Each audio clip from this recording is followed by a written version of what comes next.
Assalamualaikum warahmatullahi wabarakatuh. Hai, jumpa lagi di channel SKB Bidan Online. Bagi yang belum subscribe, segera subscribe ya.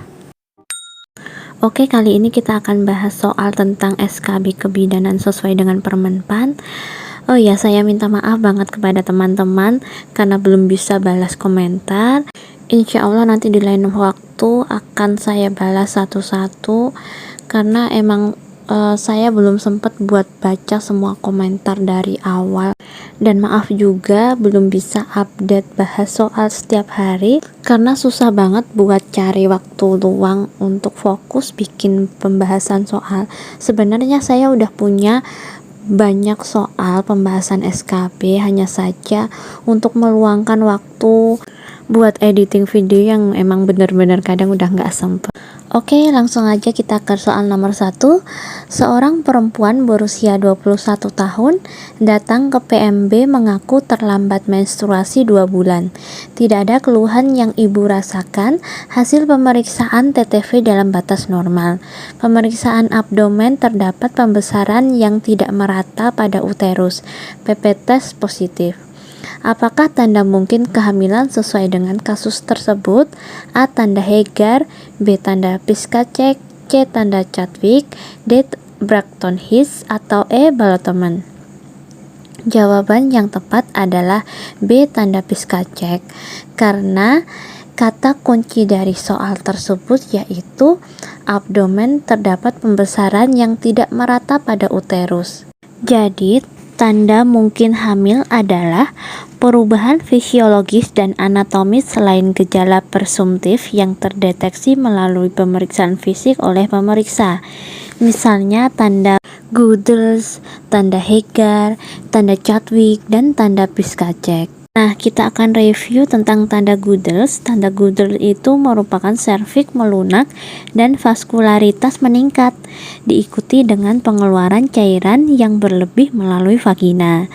Untuk tanda Hegar, dengan meletakkan 2 jari pada fornix posterior dan tangan lain di dinding perut di atas simfisis pubis, maka terasa korpus uteris seakan-akan terpisah dengan serviks atau isthmus sangat lembek pada kehamilan. Kemudian tanda Chadwick merupakan vagina dan membran mukosa serviks berwarna keunguan akibat peningkatan vaskularitas di area tersebut. Selanjutnya tanda Piskacek yaitu uterus membesar secara asimetris. Oh ya, untuk tanda Balotelman ini juga termasuk tanda mungkin hamil. Balotelman pada kehamilan muda, kira-kira usia kehamilan 20 minggu. Ini berisi air ketuban jauh lebih banyak sehingga dengan menggoyangkan uterus atau menekan uterus maka janin akan melenting dalam uterus. Soal nomor 2, seorang remaja perempuan berusia 17 tahun datang ke BPM dengan keluhan haidnya sudah lebih dari 10 hari. Hasil anamnesis ganti pembalut 3 kali per hari, tidak ada nyeri. Hasil pemeriksaan tekanan darah 110/70 mmHg, nadi 80 kali per menit, pernafasan 20 kali per menit, suhu 36,5 derajat Celcius. Remaja tersebut menolak bidan saat ingin melakukan palpasi abdomen dan inspeksi terhadap darah yang keluar. Rencana asuhan apakah yang paling tepat pada kasus tersebut?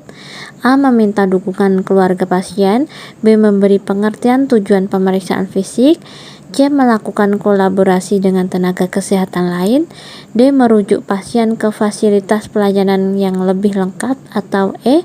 Meminta keterangan tertulis terkait penolakan pemeriksaan. Jawaban yang tepat adalah B. Memberikan pengertian tujuan pemeriksaan fisik.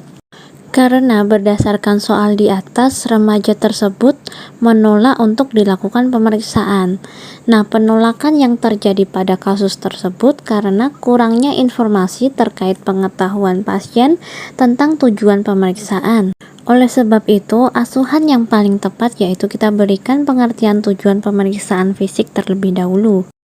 Soal berikutnya, seorang remaja perempuan berusia 14 tahun datang ke BPM dengan keluhan belum pernah mengalami haid.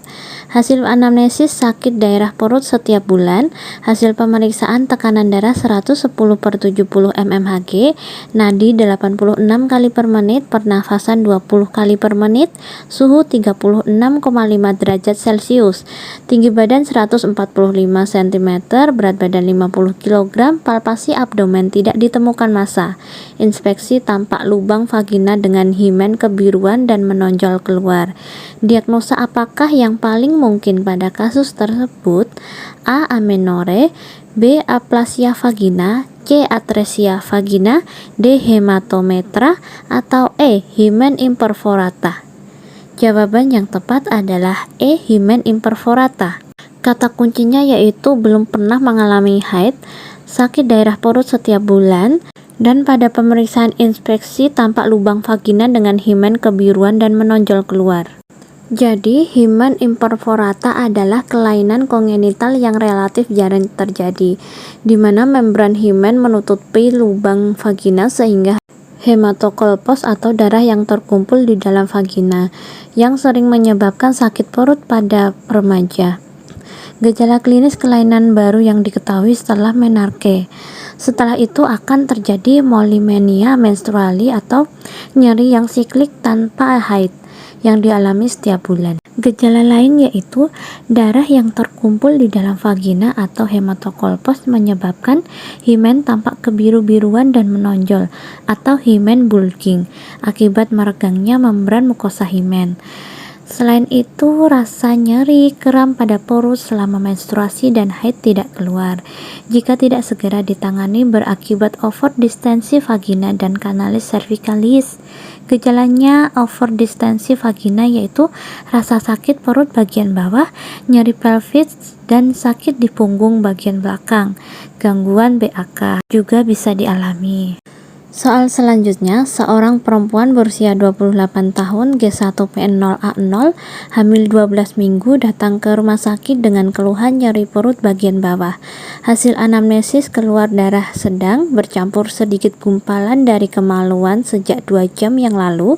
Hasil pemeriksaan keadaan umum baik, tekanan darah 120/80 mmHg, nadi 84 kali per menit, ada kontraksi uterus, nyeri tekan abdomen bagian bawah.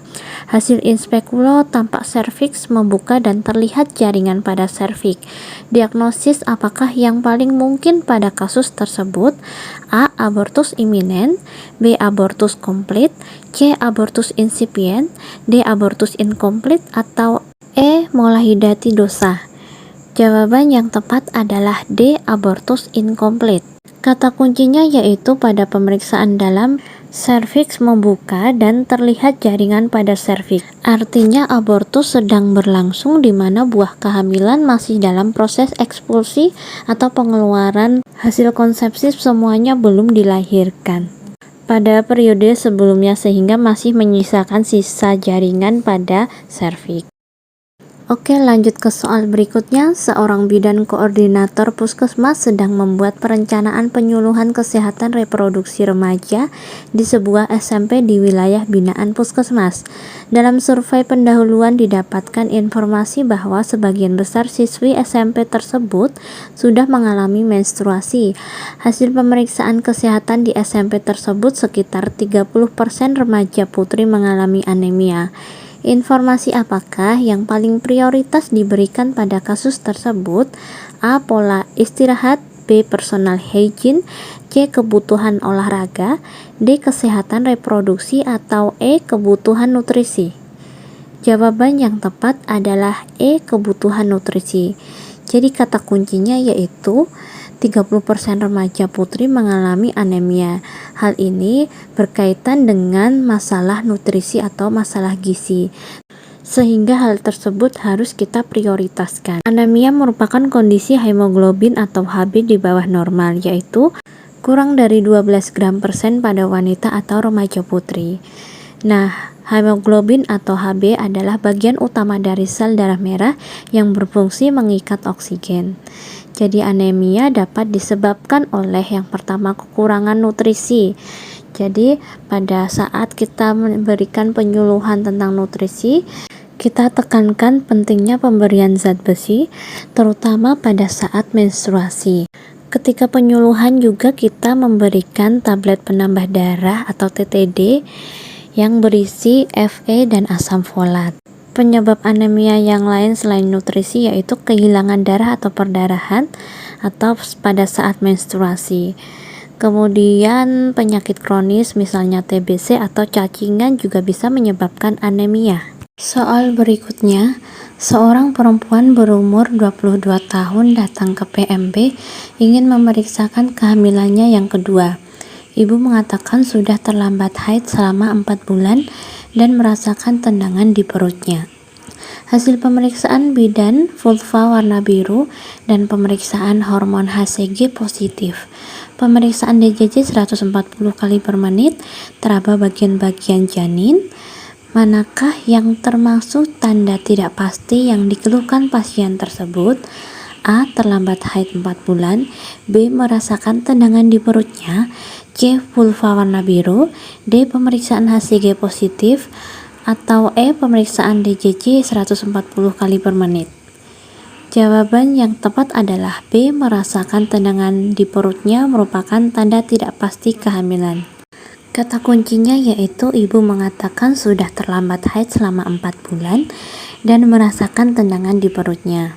Dalam kasus ini, merasakan gerakan janin hanya berupa keluhan subjektif, bukan hasil pemeriksaan bidan. Kemudian, terlambat haid 4 bulan ini merupakan tanda tidak pasti. Nah, untuk vulva berwarna biru merupakan tanda mungkin hamil, PP test positif tanda mungkin hamil, DJJ positif tanda pasti kehamilan, teraba bagian janin juga tanda pasti kehamilan. Nyonya M berusia 23 tahun G1PN0A0 pada tanggal 28 Maret 2021 datang ke PMB mengeluh lemas, mual, muntah, serta sering kencing. Menstruasi terakhir tanggal 29 Desember tahun 2020. Keluhan mual muntah yang dirasakan Nyonya M disebut A. Hiperemesis, B. Piscacexine, C. Braxton Hicks, D. tanda Chadwick, atau E. morning sickness. Jawaban yang tepat adalah E. morning sickness. Kata kuncinya yaitu mual muntah. Mual muntah dalam kehamilan disebut dengan emesis gravidarum atau morning sickness. Nah, sedangkan untuk hiperemesis merupakan kondisi di mana mual dan muntah yang dirasakan oleh ibu berlebihan dan menimbulkan gejala dehidrasi.